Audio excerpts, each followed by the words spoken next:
अभी जो अपन कंसेप्ट देखने वाले हैं वो है जो कंप्यूटर फंडामेंटल, जो आपका शायद 2 नंबर या 3 नंबर टॉपिक के अंदर है,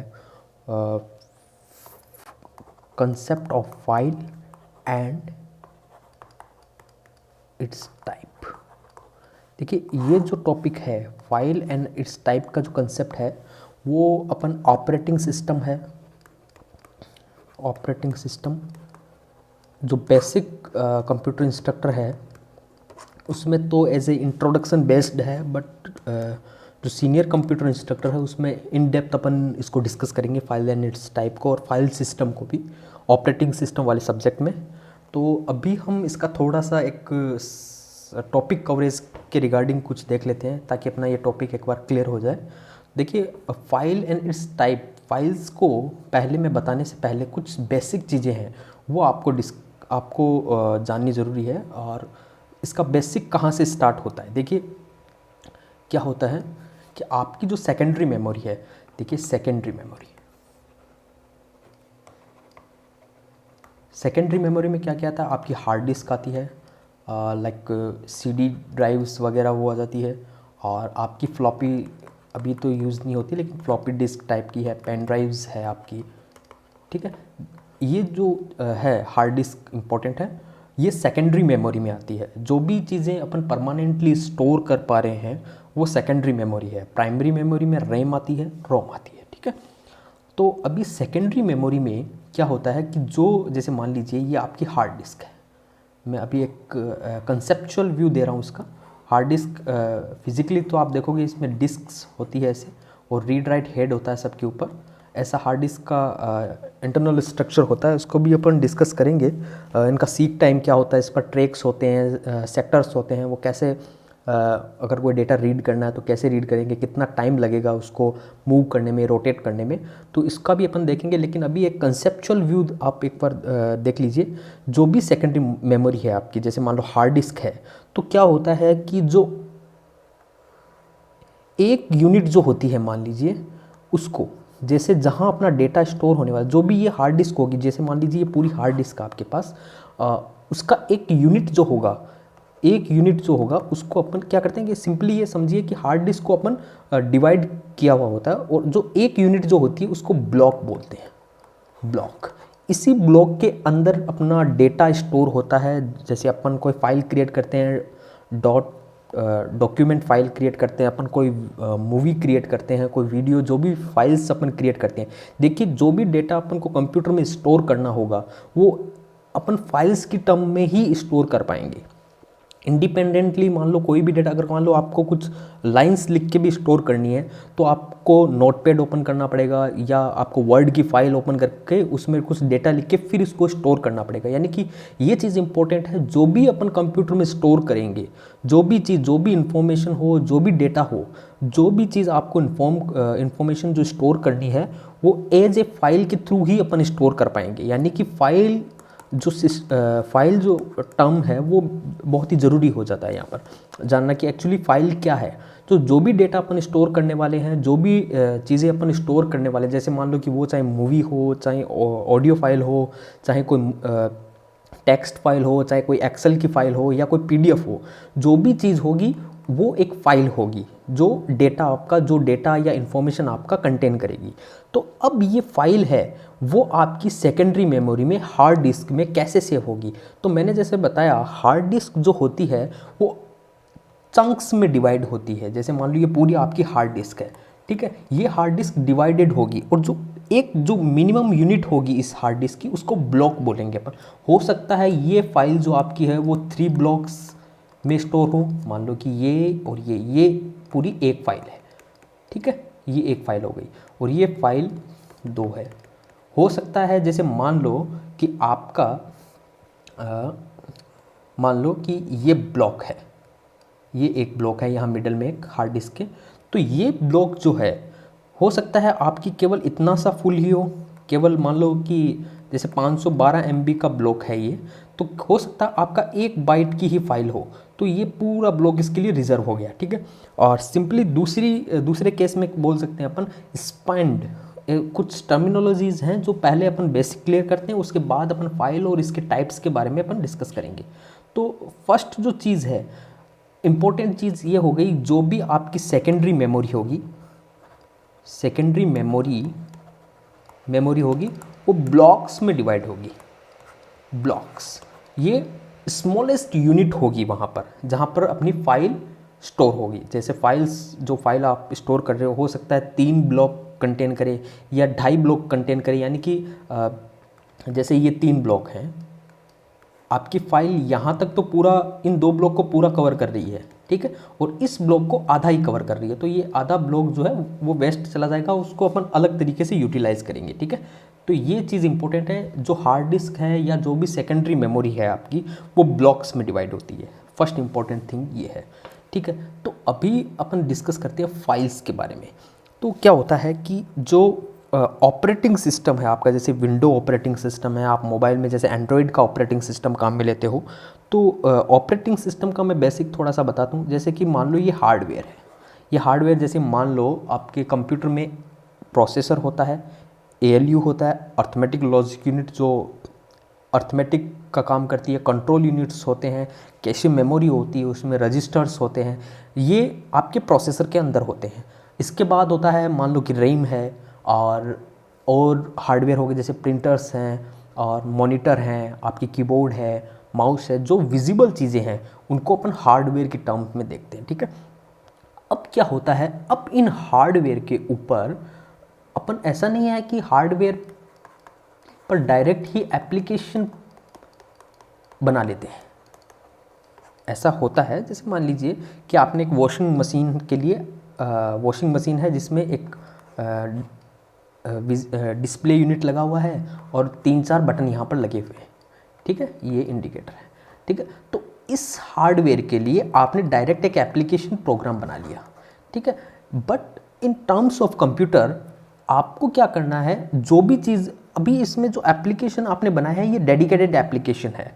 मान लो कि इस एप्लीकेशन को उठाकर आप अगर कंप्यूटर में चलाना चाहोगे या किसी दूसरे वॉशिंग मशीन, जो मान लो कि ये वर्लपूल की वॉशिंग मशीन है, आप ओनिडा की वॉशिंग मशीन में ये एप्लीकेशन जो सॉफ्टवेयर है ये उसमें चलाना चाहोगे तो नहीं चलेगा। क्यों? क्योंकि ये एप्लीकेशन इस तरह डिज़ाइन किया हुआ है कि ये इसके हार्डवेयर को अच्छे से जानता है, ठीक है। तो अब इस कंप्यूटर के केस में क्या होता है कि आपको पता होगा ढेर सारी एप्लीकेशंस है यहाँ पर, आपके मोबाइल में भी ढेर सारी आप प्ले स्टोर से जैसे डाउनलोड करते हो। तो हमें क्या चाहिए, एक इंटरमीडिएट लेवल से, क्योंकि हर एप्लीकेशन इतना पावरफुल नहीं बना सकते कि ये डायरेक्ट हार्डवेयर को इंटरेक्ट करे।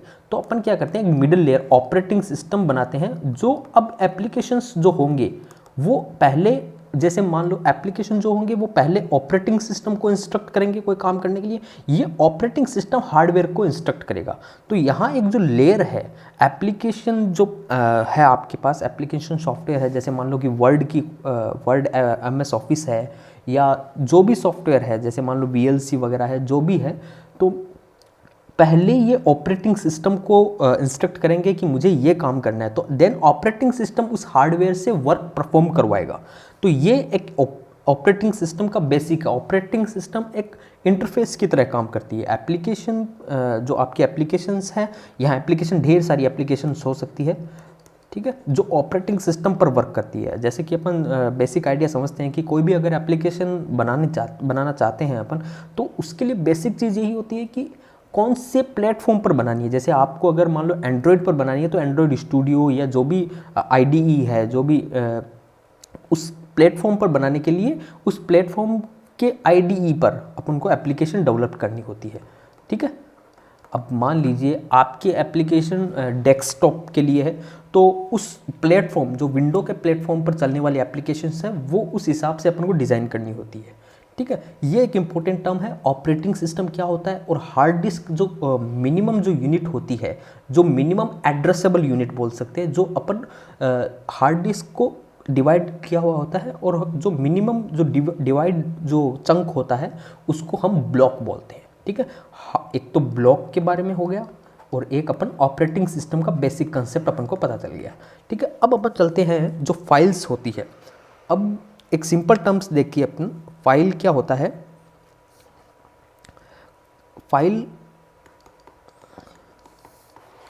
फाइल में दो चीज़ें होती है। एक तो जो आपका डेटा होगा, जो आपने मान लो कि कोई वर्ड की फाइल है उसका वो डेटा हो गया। एक डायरेक्टरी स्ट्रक्चर, जैसे मान लीजिए एक बार डायरेक्टरी स्ट्रक्चर का रहने देते हैं, मान लीजिए ये आपकी हार्ड डिस्क है, ठीक है, ये हार्ड डिस्क है, इसमें आपने फाइल्स स्टोर कर दी। एक फाइल यहाँ पर है मेरी F1 और एक फाइल यहाँ पर है F2, ये ब्लॉक्स में डिवाइडेड है, ये थोड़ा ध्यान रखना, ठीक है। ये F3 फाइल यहाँ पर है और एक F4 फाइल यहाँ पर है। अब मुझे, जैसे मैं यहाँ कंप्यूटर है मेरे पास और मैं यहाँ फाइल 1 को एक्सेस करना चाहता हूँ, तो ये ऐसा थोड़ी है कि ये पूरे हार्ड डिस्क को सर्च करेगा कि F1 कहाँ पर है, नहीं। तो इसके लिए अपन प्रॉपर एड्रेसिंग के लिए अपन को क्या चाहिए, एक डायरेक्टरी स्ट्रक्चर चाहिए अपन को। डायरेक्टरी स्ट्रक्चर, मान लीजिए अपन कोई बुक पढ़ते हैं तो उसमें सबसे पहले इंडेक्स होती है, ठीक है, इंडेक्स होती है। उस इंडेक्स में से अपन टॉपिक सर्च करते हैं, देन उसका जो पेज नंबर है वहाँ उस पेज नंबर पर जाकर फिर उस टॉपिक को पढ़ते हैं। अगर मान लो वो इंडेक्स नहीं दे रखी होती है तो अपन को पूरे एक एक पेज को एक्सेस करना पड़ेगा, पूरे एक एक पेज को देखना पड़ेगा कि वो टॉपिक कहाँ पर है। इंडेक्स और डायरेक्टरी जो है वो similar concept, as a similar concept देख सकते हो आप। तो यहाँ पर क्या है, जब भी आप कोई फाइल को देखते हो तो क्या होगा, एक तो डायरेक्टरी स्ट्रक्चर होगा, उसका इंपॉर्टेंट टर्म होगी, और जो फाइल के अंदर जो डेटा है जो एक्चुअल में ब्लॉक्स में सेव रहेगा, आपके जो हार्ड डिस्क है उसके ब्लॉक्स में सेव रहेगा, वो इंपॉर्टेंट चीज़ है। और एक दूसरी चीज़ आती है पार्टीशंस। जैसे कि आपने जैसे कंप्यूटर के सभी स्टूडेंट्स हैं उनको पता होगा कि जैसे C ड्राइव होती है, D ड्राइव होती है, E ड्राइव, उनको पार्टीशन, जो आपकी हार्ड डिस्क है उसको आपने पार्ट में डिवाइड किया, ये C ड्राइव है और ये D ड्राइव है, ये E ड्राइव है।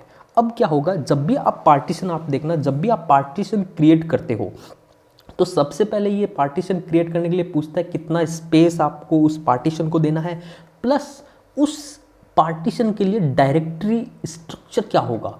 मान लो विंडो में काम करते हो तो एक तो FAT आता है, फाइल एलोकेशन टेबल, और एक NTFS आता है, न्यू टेक्नोलॉजी फाइल सिस्टम। तो ये क्या बोलता है कि अगर मान लो यहाँ फाइल्स अपनी सेव होगी तो उनका मैनेज करने के लिए, उनकी इंफॉर्मेशन एक जगह इकट्ठी रखने के लिए, मान लीजिए कि यहाँ पर फाइल्स जो अपन इस पार्टीशन में सेव करने वाले हैं, उन फाइल्स को मैनेज करने के लिए कौन सा वे यूज़ करोगे। एक तो फाइल एलोकेशन टेबल मेथड है, एक न्यू टेक्नोलॉजी फाइल सिस्टम है। तो ये दोनों पहले FAT काम आता था, लेकिन आजकल NTFS जो विंडो का है वो NTFS new technology file system ये काम आता है। ये क्या दिखाते हैं, आपका डायरेक्टरी स्ट्रक्चर वो क्या होने वाला है। चलिए अब एक बार थोड़ा सा डायरेक्टरी स्ट्रक्चर के बारे में देखते हैं क्या होता है। चलिए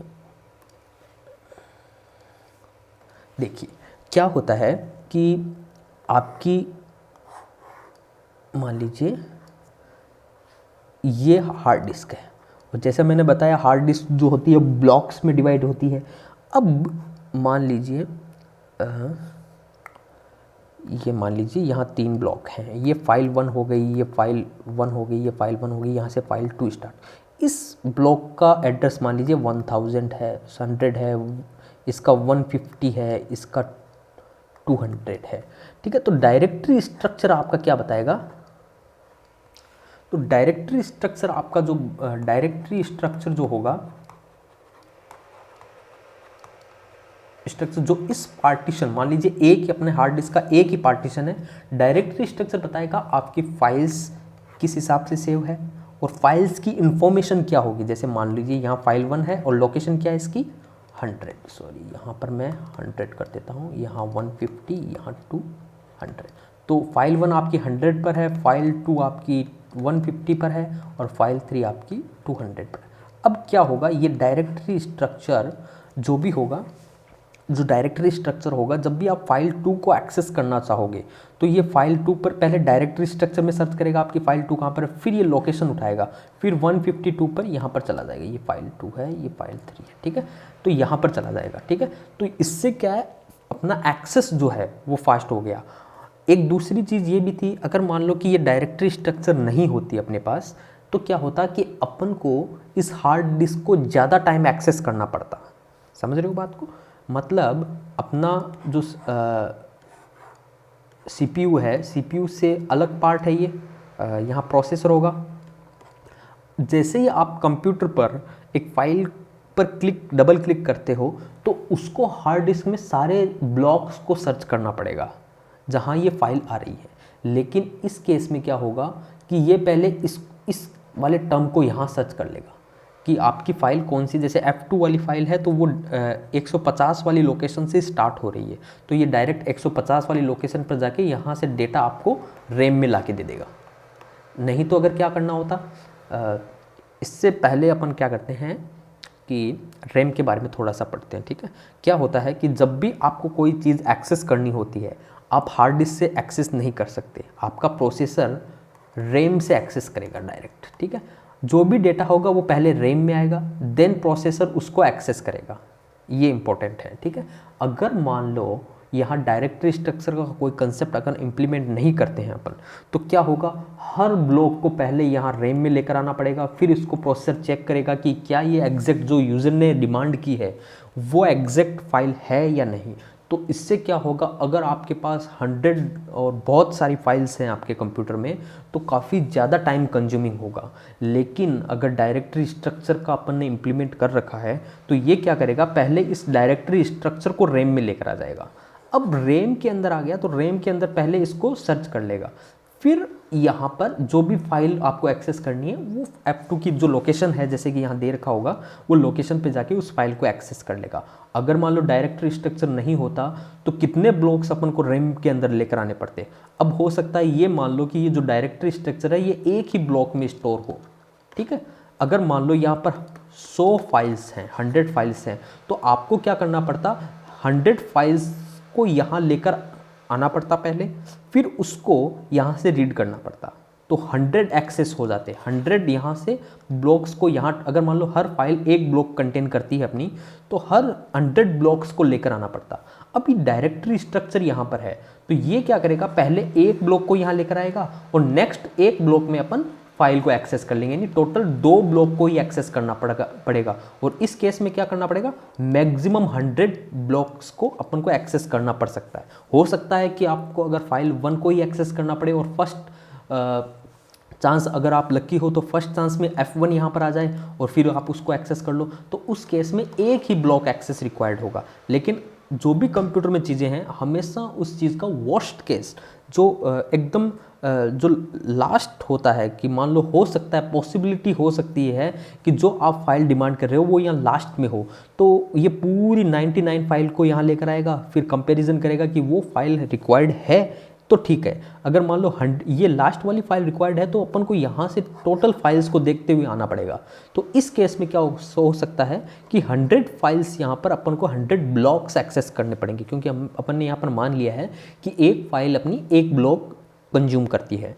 तो यहाँ ये पॉसिबिलिटी हो सकती है कि 100 ब्लॉक्स को मुझे एक्सेस करना पड़े, लेकिन डायरेक्टरी स्ट्रक्चर की होने की वजह से अपन को केवल एक, उस मान लीजिए अपना डायरेक्टरी स्ट्रक्चर एक ही ब्लॉक कंज्यूम करता है, तो पहले हम डायरेक्टरी स्ट्रक्चर को रैम में लेकर आ गए, फिर वहाँ से अपन ने फाइल को सर्च कर लिया, फिर यहाँ से अपन को लोकेशन मिल गई और उस लोकेशन पे जाके हमने उस फाइल को एक्सेस कर लिया। तो इस केस में कितना भी, अगर मान लो यहाँ लास्ट वाली फाइल को भी एक्सेस करना है, तब भी अपना 2 ब्लॉक एक्सेस ही कंज्यूम होगा, यानी कि टाइम कम लगेगा। तो इसलिए डायरेक्टरी स्ट्रक्चर इंपॉर्टेंट है, ठीक है। और पार्टीशन के बारे में मैंने बता दिया कि मान लो कि आपने अगर 3 पार्टीशन बना लिए हैं, मान लो C, D और E, तो हर जो पार्टीशन होगा उसके लिए अलग डायरेक्टरी स्ट्रक्चर या अलग अपन, जैसे इसके लिए मैंने फेट काम में लिया, फाइल एलोकेशन टेबल, इसलिए इसके लिए न्यू टेक्नोलॉजी फाइल सिस्टम काम में लिया। तो ये मेथड हैं कि अपन को फाइल को कैसे एक्सेस करना है।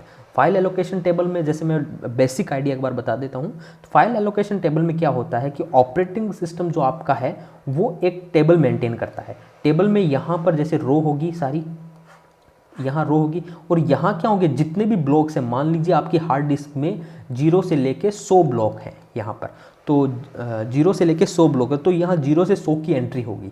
तो यहाँ पर मान लो कि 0 ब्लॉक पर F1 वाली फाइल है, यहाँ F2 वाली फाइल है, यहाँ F4 वाली फाइल है। तो ये जो होगी फाइल एलोकेशन टेबल, ये मेंटेन करेगी एंट्रीज कितनी होगी, जितने आपके हार्ड डिस्क में ब्लॉक्स हैं, ठीक है। तो ये different kind of file system, file को इम्प्लीमेंट करने, फाइल सिस्टम, फाइल को एक्सेस करने के तरीके हैं, ठीक है।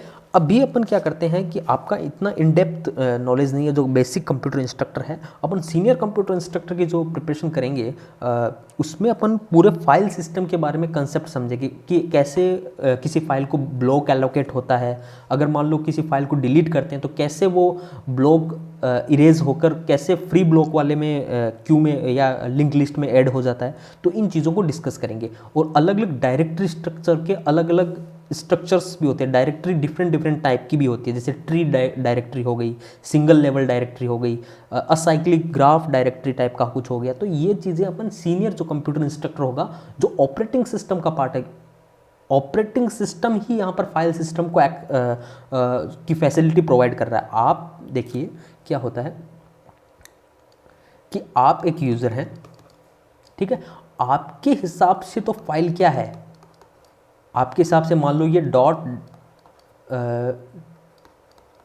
टेक्स्ट डॉट डॉक्यूमेंट, आपने एक वर्ड में डॉक्यूमेंट फाइल बनाई, आपके लिए तो ये एक फाइल है, आपको इसके बारे में आइडिया नहीं है कि ये मेरी फाइल वो कितने ब्लॉक्स में सेव होगी, कौन कौन से एड्रेस पर सेव होगी, और कैसे मैं मान लो उस फाइल पर क्लिक करूँगा तो वो सारी ब्लॉक इकट्ठे होकर मेरे पास वापस एज ए कंप्यूटर की स्क्रीन पर वापस आ जाएंगे।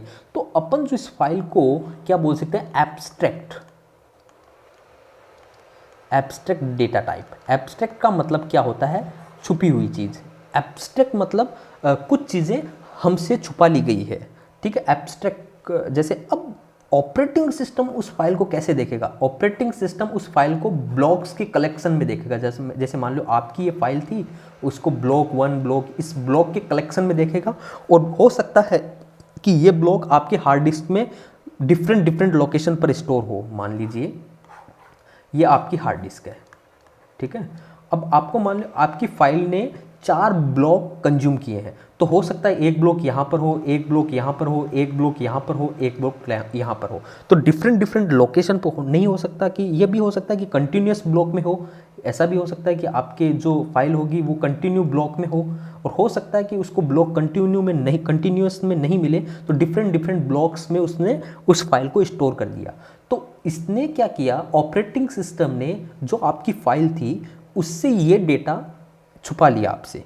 समझ रहे हो बात को, कि फाइल जो है, इंपॉर्टेंट क्वेश्चन यहीं से आता है कि फाइल क्या है, एक एब्स्ट्रैक्ट डेटा टाइप है, जिससे कुछ चीज़ें अपन उस चीज़ को जो देख रहे हैं फाइल को, अपन उस फाइल को एज ए कंटिन्यूस देख रहे हैं। आपको नहीं पता कि कितने ब्लॉक में ये कट आउट हुई है, कौन कौन से एड्रेस की हार्ड डिस्क के कौन कौन से एड्रेस पर ये मैप हुई है, कौन कौन से ब्लॉक इसने कंज्यूम किए हैं, वो अपन को आइडिया नहीं होता है, ठीक है। तो ये अपन कह सकते हैं कि कुछ चीज़ें छुपा ली गई हैं, और ये एब्स्ट्रैक्ट डेटा टाइप है फाइल, ठीक है। नेक्स्ट, अब क्या होता है, जो भी फाइल होगी, मान लीजिए आपने एक फाइल hello.txt, ये फाइल आपने नोटपैड में बनाई, ठीक है। अभी क्या होगा कि मान लीजिए इस फाइल के साथ साथ कुछ और इन्फॉर्मेशन है वो भी स्टोर करनी पड़ेगी। ऑपरेटिंग सिस्टम को ऐसा नहीं है कि केवल ब्लॉक, ये फाइल का नाम ले लिया और ये ब्लॉक 150 वाले ब्लॉक से स्टार्ट होने वाली है, इतना ही इन्फॉर्मेशन काफ़ी नहीं है। कुछ और इन्फॉर्मेशंस होती है जो भी फाइल के रिगार्डिंग अपन को स्टोर करनी होती है, उनको अपन क्या कहते हैं, फाइल के एट्रीब्यूट्स। फाइल के एट्रीब्यूट। अब एट्रीब्यूट जनरली अपन बात करें तो जैसे आप हैं, मैं हूं, तो मेरे एट्रीब्यूट्स क्या हो सकते हैं, मेरा नाम हो सकता है, मेरा आधार कार्ड हो सकता है, मेरी लोकेशन में कहाँ मेरा एड्रेस हो सकता है, मैं कहाँ रहता हूं, और ये मेरे एट्रीब्यूट्स हो सकते हैं। तो एक फ़ाइल के क्या क्या एट्रीब्यूट हो सकते हैं वो अपन देखते हैं। देखो, एट्रीब्यूट हो सकता है नेम, जैसे मान लो ये हेलो डॉट है, ये इसका एट्रीब्यूट हो गया नाम, जो भी नाम हो, ह्यूमन रीडेबल जो नेम होगा, जो अपन उस फाइल को नाम देते हैं, हेलो नाम दे दिया। आपने जैसे पहला प्रोग्राम बनाया तो hello world डॉट सी दे दिया। जो भी आप फाइल को नाम दे रहे हो, सेव करके जो भी नाम दे रहे हो वो उसका नाम हो गया, ठीक है। ह्यूमन रीडेबल जो नेम होगा वो नेम हो गया। फिर होता है, अब ऐसा नहीं है कि, क्योंकि आपको पता है अगर मान लो न्यूमेरिक में अगर मान लो सर्च करना होता है तो वो काफ़ी इजी होता है, बजाय जो कैरेक्टर सर्चिंग के, ठीक है। तो अपन क्या करते हैं कि जो भी फाइल स्टोर करने वाले हो आप, उसको एक आईडी दे देते हैं, आईडी जो न्यूमेरिक होगी, मोस्टली न्यूमेरिक ही होती है, तो आइडेंटिफायर होगा उसका, ठीक है। ये यूनिक होता है सब फाइल के लिए। यूनिक मतलब हर जो फाइल हार्ड डिस्क में स्टोर होने वाली है वो यूनिक आइडेंटिफिकेशन उसका होगा। ये आइडेंटिफिकेशन किस काम आएगा? आइडेंटिफाई करने के लिए फाइल को, ठीक है। फाइल सिस्टम में कौन सी, जैसे मान लो नेम से आइडेंटिफाई नहीं कर पाएंगे अपन, तो उसको आईडी दे देते हैं अपन, ठीक है।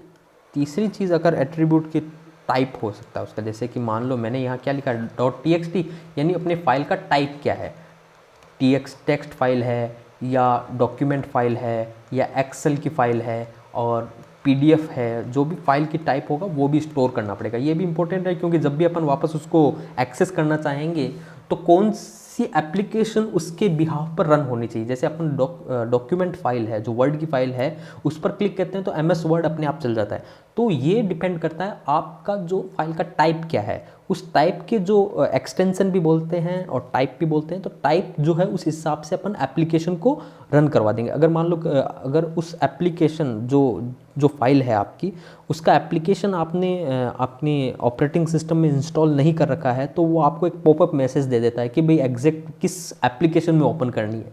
तो फिर आपको क्या करते हैं कि आप ड्रॉप डाउन से जो रेडियल बटन होता है उसको सेलेक्ट करके आप मैनुअली बता देते हैं मुझे जैसे इस एप्लीकेशन के थ्रू इस फाइल को ओपन करना है, ठीक है। ये टाइप इंपॉर्टेंट है।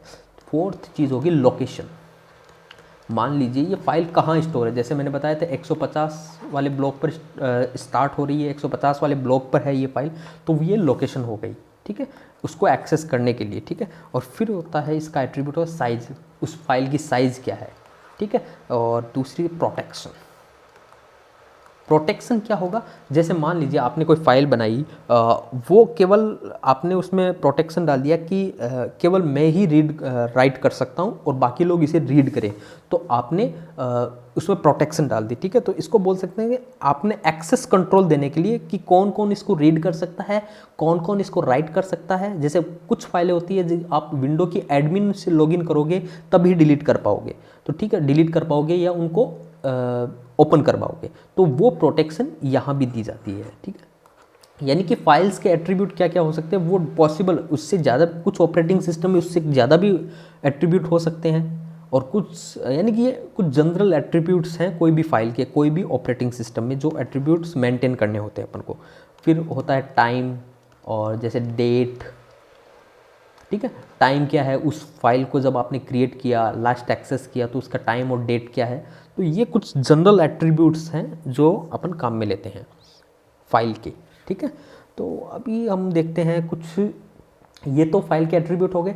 अब फाइल पर ऑपरेशंस कौन कौन से हो सकते हैं। फाइल ऑपरेशन यानी कि फाइल पर, कोई भी फाइल अगर आपकी स्टोर है हार्ड डिस्क में, तो उस पर क्या क्या ऑपरेशन आप परफॉर्म कर सकते हो।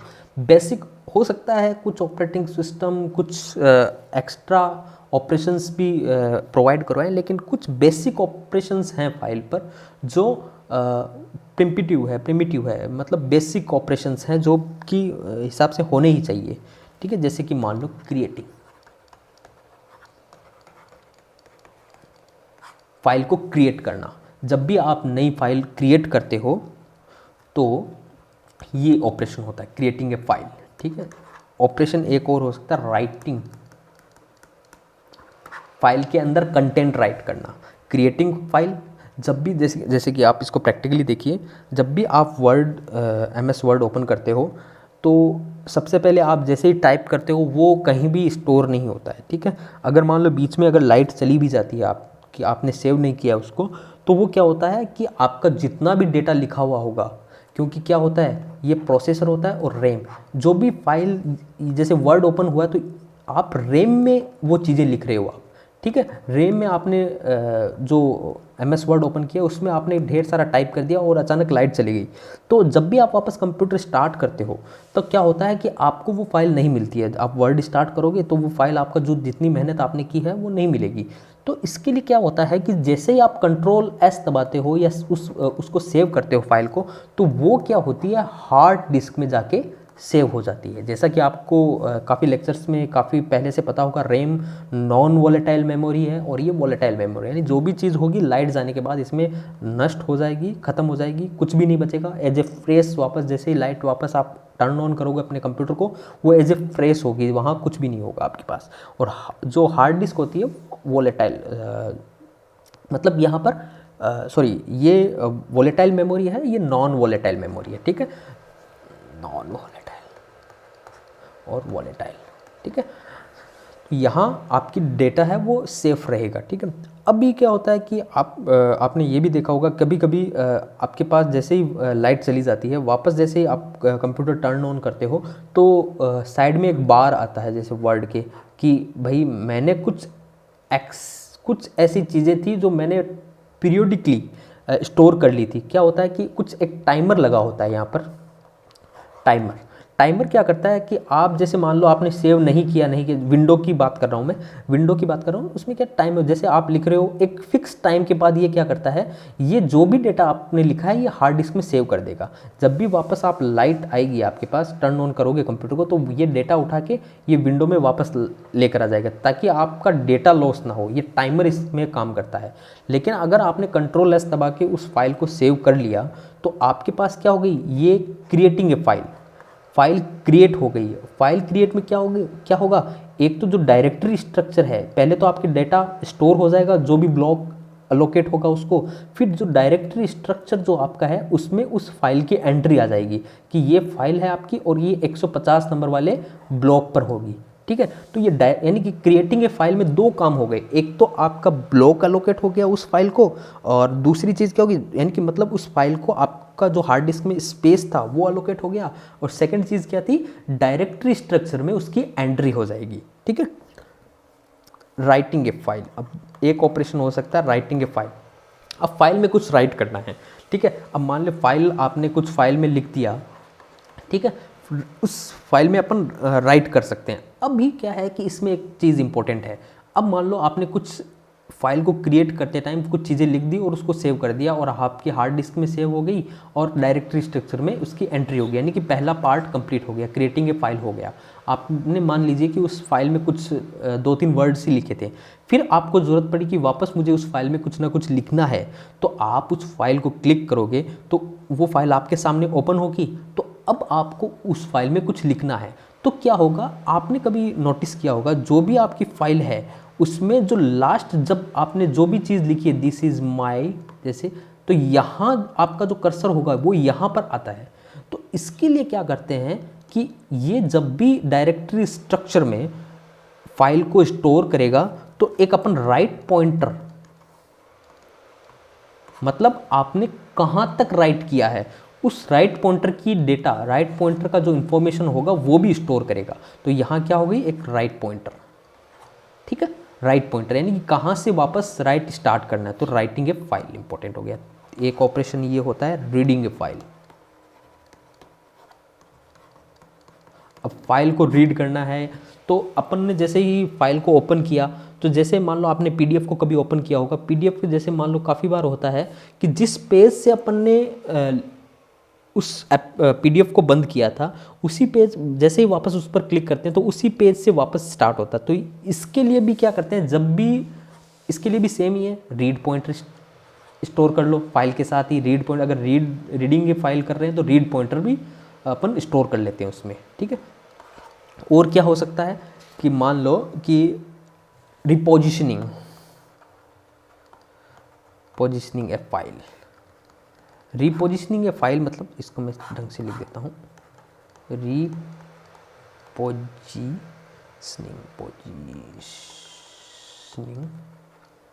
With in file. Repositioning with in file क्या होता है, रीड राइट पॉइंटर को, जैसे मान लीजिए आपने फाइल को ओपन किया और फिर आपने इस कर्सर को यहाँ लेकर आके बंद कर दिया, तो इसमें क्या होगा, सिंपली रीपोजिशन मतलब राइट पॉइंटर है उसको अपडेट कर देगा बस केवल, ठीक है। अगर मान लो रीड करके, मान लो कि इस फाइल को वापस ओपन किया आपने और 4th नंबर पेज आप रीड कर रहे थे, लेकिन आपने 10th नंबर पेज को देख के वापस बंद कर दिया, तो इसने इसको ये रीपोजिशनिंग विद इन फाइल क्या कर देगा, राइट जो रीड पॉइंटर है उसको अपडेट कर देगा। ठीक है, इसमें क्या होगा कि फाइल की जरूरत नहीं पड़ती, केवल रीड पॉइंटर और राइट पॉइंटर को अपडेट करना है। ठीक है, 4 ऑपरेशन हो गए। एक और होता है deleting,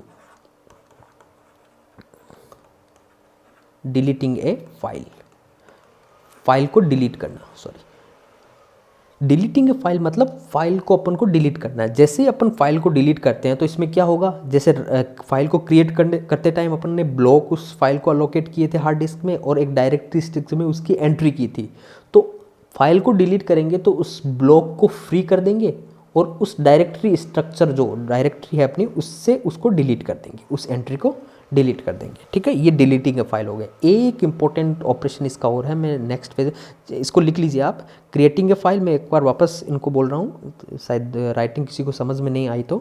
creating a file, writing a file, reading A file and repositioning with in file and deleting A file. ठीक है, नेक्स्ट एक इम्पोर्टेंट ऑपरेशन है, इम्पोर्टेंट है ट्रंकेशन। ट्रंकेशन, सॉरी मैं ढंग से लिखता हूँ इसको,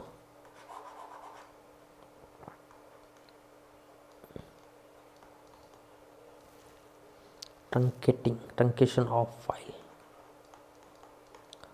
ट्रंकेशन क्या होता है, आप ये चीज़ ध्यान रखिए। ट्रंकेशन का मतलब ये होता है किसी चीज़ को पार्शियली डिलीट करना। ठीक है, देखिए क्या होता है, आपकी ये डायरेक्टरी है और ये आपकी हार्ड डिस्क है।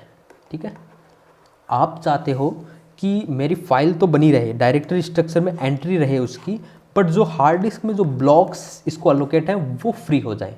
तो यानी कि आप अगर जो एट्रीब्यूट्स हैं फाइल्स के, देखिए यहाँ पर 2 चीज़ हो गई, एक इम्पोर्टेंट मैं बता देता हूँ। फाइल के 2 चीज़ हो गई, एक तो जो डेटा है आपका वो, और एट्रीब्यूट्स। एक्चुअल डेटा जो होगा आपका, जो भी आप टेक्स्ट वगैरह, जो भी इमेजेस वगैरह है वो आपका डेटा है। एट्रीब्यूट क्या होगा, फाइल का नाम हो गया, लोकेशन हो गई, टाइप हो गया। ठीक है, ये आपके एट्रीब्यूट्स है। इन एट्रीब्यूट्स को मेटा डाटा भी कहते हैं, मेटा डेटा ऑफ फाइल। ठीक है, मेटा डेटा ऑफ फाइल। तो क्या चाहते हो आप, ट्रंकेशन करना है किसी फाइल का, तो क्या करेंगे अपन, चाहते हैं उसका मेटा डेटा मतलब एट्रीब्यूट्स तो बने रहे, लेकिन जो हार्ड डिस्क में जो ब्लॉक्स अलोकेट हुए हैं उसको, जो डेटा उसको है वहाँ पर, वो डेटा इरेज करना चाहते हैं। तो ये ऑपरेशन होता है ट्रंकेशन ऑफ फाइल। इसमें क्या होगा, डायरेक्टरी स्ट्रक्चर में आपकी उसकी एंट्री रहेगी, जो भी एट्रीब्यूट्स हैं वो रहेंगे, बट जो ब्लॉक्स उसको अलोकेट हैं, जो ब्लॉक में जो डेटा है उसका, वो इरेज हो जाएगा। ठीक है, चलिए अभी क्या होता है कि यहाँ तक अपन ने काफ़ी चीज़ें कवर अप कर ली। फाइल के बेसिक कंसेप्ट जो था फाइल का वो अपन ने देख लिया है। अभी एक इम्पोर्टेंट जो चीज़ मुझे याद आ रही है वो है, अभी अपन जैसे मान लो, चलो उस प्रोसेस जो है वो फाइल को ओपन करती है। ये चलो प्रोसेस वाली जो चीज़ें हैं, प्रोसेस फाइल को ओपन करती है, और इसको फाइल ओपन करने के लिए क्या क्या चीज़ रिक्वायर्ड होगी, तो वो चीज़ अपन ऑपरेटिंग सिस्टम वाले कंसेप्ट में देखेंगे। ऑपरेटिंग सिस्टम में मैं पहले प्रोसेस के बारे में डिस्कस करूँगा, और उससे आपको क्या होगा, प्रोसेस जो टर्म है उससे आप फेमिलियर हो जाओगे। उसके बाद अपन थोड़ा सा इसका वापस थोड़ा देख लेंगे, लेकिन मेरे हिसाब से जो मैंने अभी तक बताया वो फाइल कंसेप्ट के लिए काफ़ी है, जो बेसिक कंप्यूटर इंस्ट्रक्टर है उसके लिए पर्याप्त है।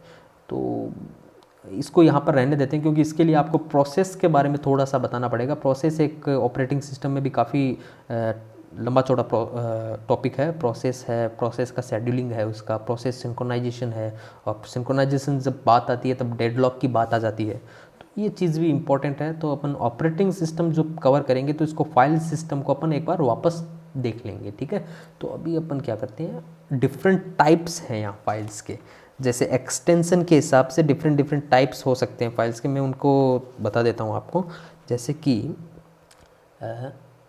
यहाँ इनकी फुल फॉर्म JPEG या JPG, ये एक फ़ाइल होती है जो फ़ोटो के लिए आप काम में लेते हो। JPG या JPG इसकी फुल फॉर्म होती है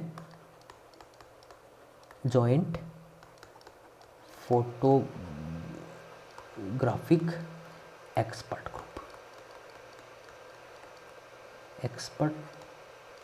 ग्रुप। ये इसकी फुल फॉर्म होती है जेपीजी या जेपीईजी की।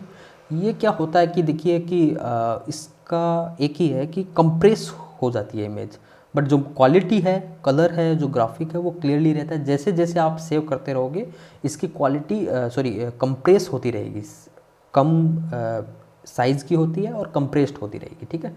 दूसरी चीज़ है जैसे GIF, जैसे ये मोस्टली जो टर्म्स मैं बता रहा हूँ आपको, आप इससे बिल्कुल परिचित होंगे, तो इनकी मैं फुल फॉर्म यहाँ लिख रहा हूँ, ठीक है। GIF ये क्या होता है,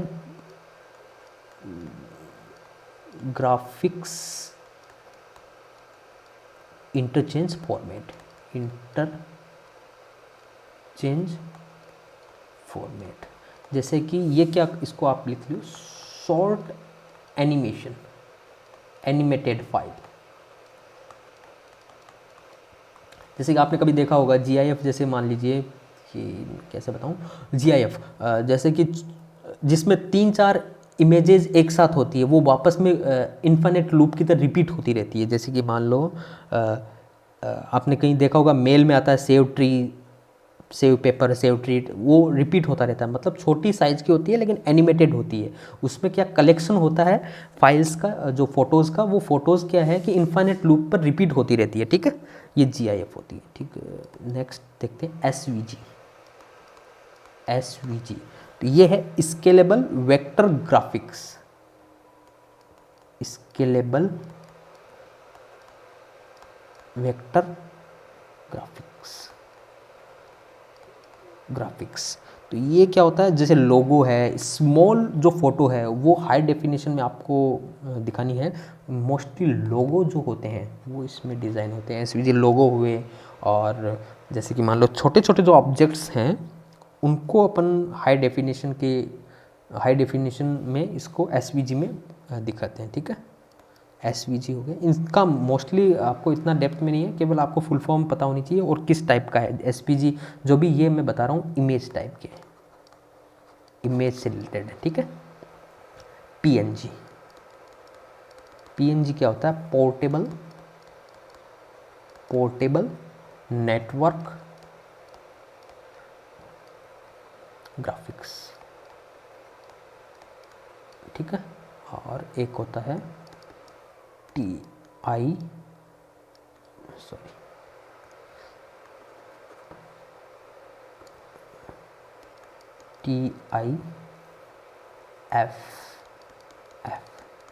ये होता है tagged image file format, tagged image file format. इसका एक और होता है TIF, इसको TIF लिख दो या TIF, इतना भी हो सकता है, ठीक है। ये इमेज के हो गए। और इमेज के बाद अपन देखते हैं PDF फॉर्मेट के कुछ, ठीक है। ये देखिए यहाँ पर चलते हैं PDF, ये इससे आप भली भांति परिचित होंगे, पोर्टेबल डॉक्यूमेंट फॉर्मेट,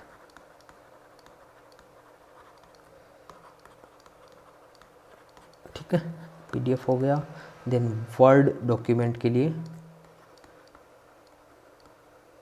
जो आप MS वर्ड से जो फाइल्स स्टोर करते हो वो .doc से या और docx से होता है, ठीक है। और एक माइक्रोसॉफ्ट एक्सेल,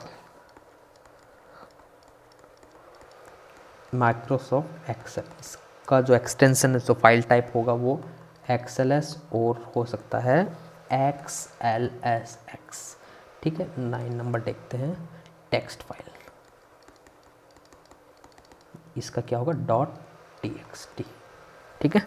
और 10 नंबर देखते हैं,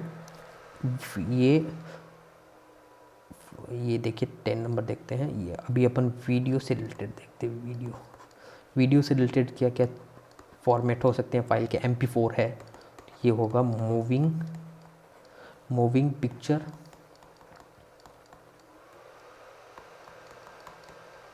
एक्सपर्ट ग्रुप। ये जो 4 है ये लेयर 4 है, ठीक है। इसका भी अगर मान लो कि अगर इन डेप्थ देखना होगा तो अपन देख लेंगे। मेरे हिसाब से केवल फुल फॉर्म तक काफ़ी है इसका।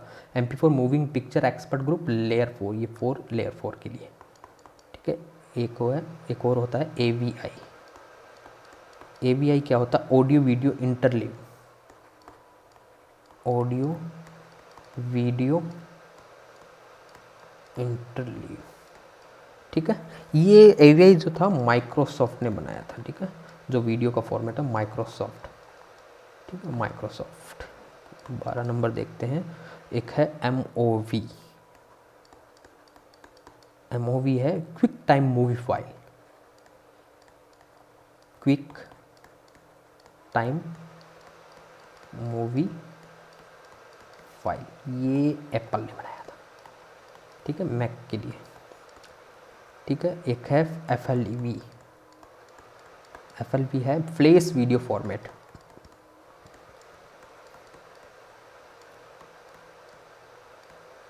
ये स्ट्रीमिंग के लिए काम आता है, जो स्ट्रीमिंग से रिलेटेड जो चीज़ें हैं उसके लिए। एक और देखते हैं AVCHD, ये है advance video coding high definition, advanced video coding, C का कोडिंग हो गया, HD का हाई डेफिनेशन, ठीक है। ये यहाँ तक जो वीडियोस से रिलेटेड थे वो चीज़ें आ गई, ठीक है। अभी हम प्रेजेंटेशन, जो ये आपको नेट पर भी खूब सारी मिल जाएगी और भी आपको देखना, तो मैंने जो इम्पोर्टेंट है वो मैंने लिस्ट डाउन कर दिया यहाँ पर। 3 नंबर देखते हैं, PPT, तो ये पावर पॉइंट प्रेजेंटेशन, ठीक है। इसको PPT और PPT जो अभी लेटेस्ट वर्जन PPT X भी है, ठीक है। 16 नंबर देखते हैं, ODP, open document presentation, open document presentation. इसको, ये जो ओपन ऑफिस आता है उसके लिए, माइक्रोसॉफ्ट ऑफिस के लिए ओपन ऑफिस, ठीक है, उसका जो फॉर्मेट है। तो एक बार इसको लिस्ट डाउन कर लीजिए वीडियो को पॉज करके, फिर अपन जो थोड़े से और बचे मैं यहाँ लिख देता हूँ, ठीक है, ताकि एक फ्रेम में सारे कंप्लीट हो जाए। यहाँ 17 है ऑडियो से रिलेटेड, ऑडियो फाइल्स कौन कौन सी होती है वो देख लेते हैं। MPEG4 और इसको M4A भी बोलते हैं, ठीक है। Moving photography expert group layer 4, इसका यहाँ से आप देख लेना, ये MP4 है। मूविंग पिक्चर की जगह moving picture expert photographic layer 4, ठीक है। 18 नंबर है MPEG लेयर ऑडियो 3, यहाँ 4 था, लेयर 4 था, यहाँ लेयर 3 है। MPEG का मूविंग फोटोग्राफी एक्सपर्ट ग्रुप है एक WAV, ये होता है वेव फॉर्म ऑडियो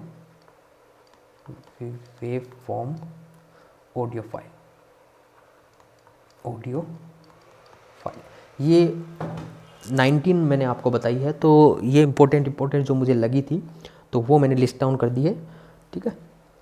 एक यहाँ गैल्विन जो बुक है, स्टैंडर्ड जो ऑपरेटिंग सिस्टम आती है, उसमें कुछ और दे रखा था, EXE या कॉम या बिन, ठीक है। अगर ऐसा एक्सटेंशन है तो ये एग्जीक्यूटेबल फाइल है।